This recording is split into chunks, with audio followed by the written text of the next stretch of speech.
Assalamualaikum warahmatullahi wabarakatuh. Perkenalkan, nama saya Fani Risanti Ramawati dari kelas 3 BP GPA UUD. Nah, di sini saya akan coba untuk menjelaskan mengenai memahami pengukuran pada anak usia dini, yaitu ada pengukuran area dan pengukuran volume. Yuk, disimak.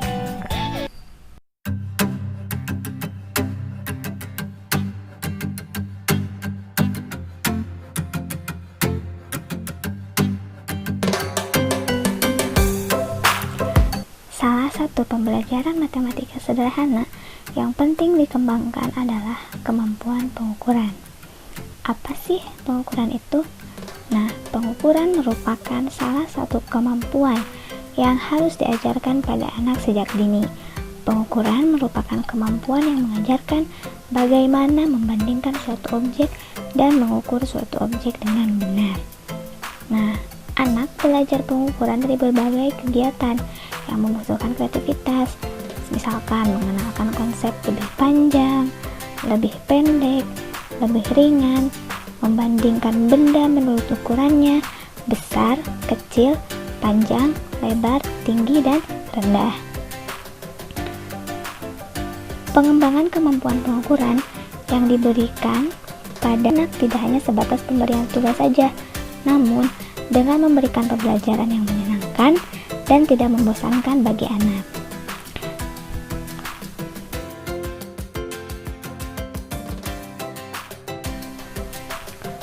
Selanjutnya ada cara mengenalkan konsep ukur. Yang pertama, mengenalkan anak untuk mengidentifikasikan atribut. Nah, fokus utama dari langkah ini adalah membantu anak-anak untuk menyadari atribut dari suatu objek, sehingga dapat mengidentifikasi dengan jelas besaran apa yang akan diukur dari suatu benda. Hal ini penting karena anak-anak perlu memiliki pemahaman tentang panjang, volume, dan berat. Kemudian selanjutnya ada tahap yang kedua, membandingkan benda secara langsung. Dalam kegiatan ini, anak dapat menyatakan benda dengan istilah lebih panjang, lebih berat, atau lebih banyak. Dalam tahap ini, guru dapat memberikan kegiatan dengan memindahkan posisi benda yang sedang diukur oleh anak serta menuang air pada gelas atau wadah yang berbeda. Kemudian yang ketiga, membandingkan benda secara tidak langsung. Nah, misalnya anak-anak dapat mengukur panjang meja dan meja guru di kelasnya dengan menggunakan buku. Anak meletakkan buku yang memenuhi mejanya masing-masing. Lalu anak meletakkan buku pada meja guru hingga penuh pula. Nah, hal ini penting karena perbandingan secara tidak langsung memberikan cara yang berguna bagi anak untuk mengukur bahkan sebagai orang dewasa. Kemudian yang keempat, menggunakan alat ukur. Nah, benda yang dapat digunakan ukur dapat berupa benda yang telah tersedia di sekitar anak dan telah dikenalnya seperti telapak tangan dan langkah kaki. Pada tahap ini, satuan ukuran yang penting untuk dikenalkan kepada anak.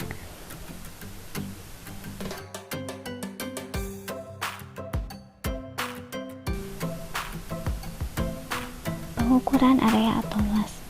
Luas suatu objek yang ditutup dengan suatu bangun geometris akan tetap sama dengan cara bagaimanapun menutupnya. Nah, untuk lebih memahami tentang pengukuran area, selanjutnya akan ada contoh bagaimana memahamkan pengukuran area pada anak.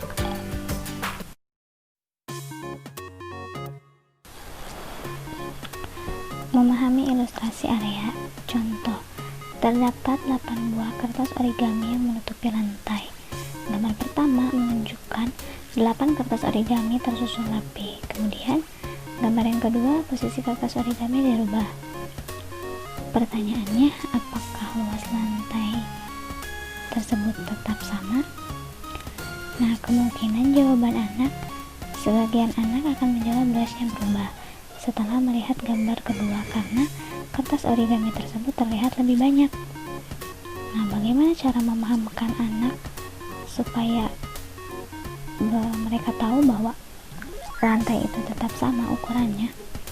Bisa alternatif bimbingan dengan cara mengarahkan dengan pelan-pelan agar anak paham dan mengikuti setiap pergerakan pada pindahan kertas origami tersebut.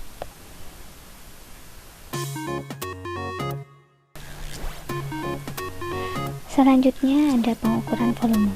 Menurut Wall 2008 halaman 129 menerangkan bahwa volume adalah istilah untuk ukuran benda 3 dimensi.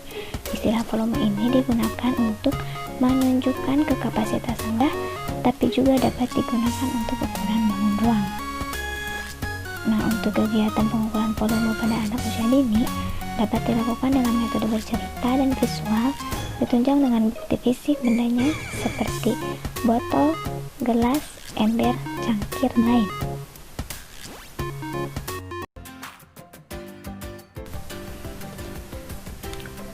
Memahami ilustrasi volume. Terdapat 2 contoh. Yang pertama, alat dan bahan, cangkir, batu, dan air. Permainannya, anak diperlihatkan 2 cangkir yang berisi air, kemudian dimasukkan batu pada salah satu cangkir tersebut.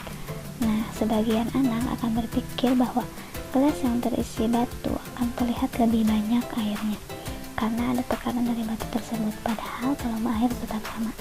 Nah, bagaimana agar anak mampu memahami bahwa volume air itu tidak berubah? Bisa menggunakan cara konsep pengukuran tadi. Biarkan si anak melakukannya sendiri, mengulang pergerakan memasukkan batu pada cangkir tersebut. Nah, kemudian sebelum dimasuki batu, tuntun anak untuk menggunakan alat ukur dengan tangannya sendiri. Sejajarkan jari anak pada tinggi air, kemudian anak akan melakukan persepsinya sendiri bahwa ternyata air tersebut memang tidak bertambah jika tidak ditambah batu. Volume airnya tetap sama. Kemudian contoh yang kedua, terdapat 3 buah cangkir dengan ukuran berbeda. 2 cangkir ukurannya sama, pendek, dan yang cangkir yang ketiga ukurannya lebih tinggi. Mula-mula air disimpan di dalam cangkir yang berukuran pendek. Kemudian air dari cangkir yang pertama dipindahkan ke cangkir yang lebih tinggi. Setelah itu anak diberi pertanyaan apakah volume air di dalam cangkir ini berubah. Masih tetap sama, sebagian anak mungkin akan menjawab bahwa volume air di dalam cangkir yang pendek terlihat penuh atau banyak dibandingkan dengan cangkir yang lebih tinggi karena perubahan bentuk cangkir tersebut. Padahal volume airnya itu tetap sama. Nah, bagaimana alternatif bimbingan untuk memahamkan anak bahwa volume air ini tetap sama? Lakukan pengulangan pada setiap pergerakan perpindahan cangkir dengan pelan. Nah, mula-mula lambat laun pun anak akan paham seiring berjalannya waktu. Dan bila tidak paham juga, bisa anak dituntun untuk menggunakan alat ukur yang tadi, sama seperti contoh 1, bisa mengukurnya dengan tangan anak itu sendiri. Sekian yang dapat saya sampaikan, semoga bermanfaat. Mohon maaf bila ada penjelasan yang keliru. Tetap jaga kesehatan semuanya. Wassalamualaikum warahmatullahi wabarakatuh.